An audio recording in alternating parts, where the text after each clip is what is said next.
Growing up in a black household, it made me the person I am. I had like a lot of white friends at school, so I didn't think they would understand stuff like there being like going into my freezer and like going for ice cream and realising there was just like rice in there. Like I didn't think they would get.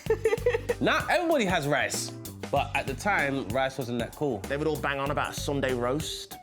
And like, when you're black, a Sunday roast is the deadest meal. Up to the age of 29, I felt like a 9-year-old. Same rules, same regulation, same oppression. Can I use the word oppression? Because that's how it felt like, okay? When we had guests around, my mum used to be like, don't talk. I'm like, why? Let me just talk a little bit. No, shush. Black people do not go to Cornwall. Hey, but we're gonna go to Cornwall. Get in a car and drive. We're not doing it. We don't go to Wales. You know, a caravan holiday. Russ, caravan holiday. There's music, there's food, and there's love. That's what I love about growing up in a black household.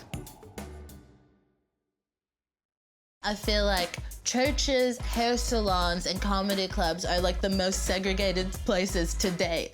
You know, there's still like very much this is a white room, this is a black room. I see black gigs, people go, oh, can't say black gig. No, it's a black gig. It's a room full of black people and predominantly black comics. It's a black gig. I never saw a Muslim woman on TV, even like a black woman. Like the diversity of people that were on screen in the UK used to be so limited. You didn't like see a space for yourself. As a black person, you end up having to play white spaces financially. And what is mainstream TV if not a super white space? I've seen white comics before go on and they really try and like black it up a little bit. And they try and do like black references and all this. And you stress that isn't me though. No, it's definitely not. I mean, it would be hilarious if you did it. You just went on stage, you put on like a 2-pack do-rag.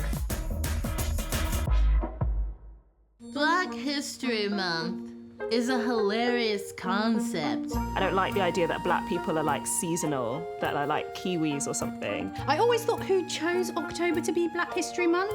Like, if I was going to do Black History Month, at least make it in the summer. Like, I'm not down to vibe in October. When people say stuff like, well, why have they got a Black History Month? Well, you know, what if they said they could only have a White History Month? What would people say? If you're one of those people, then maybe you do need a White History Month. Ivo, should we have a White History Month? I think that would be a bad idea. You don't always say that. No, Darren. We should have White History Month in October. No, in December, because that's when it snows. And that would be the only month you're allowed to eat white foods. There'll be no need for dry January. There'll be no need for weight loss. In December, we will all lose weight.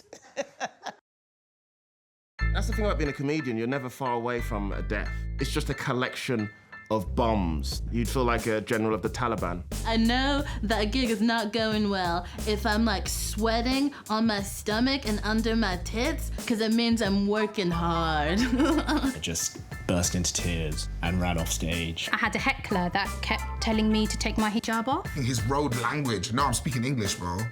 I just talk it a bit different to you. Take it off, take it off. Like, where did I go wrong? And she said, oh, it wasn't really you, just that when you came on stage, you gave the impression that you date interracially.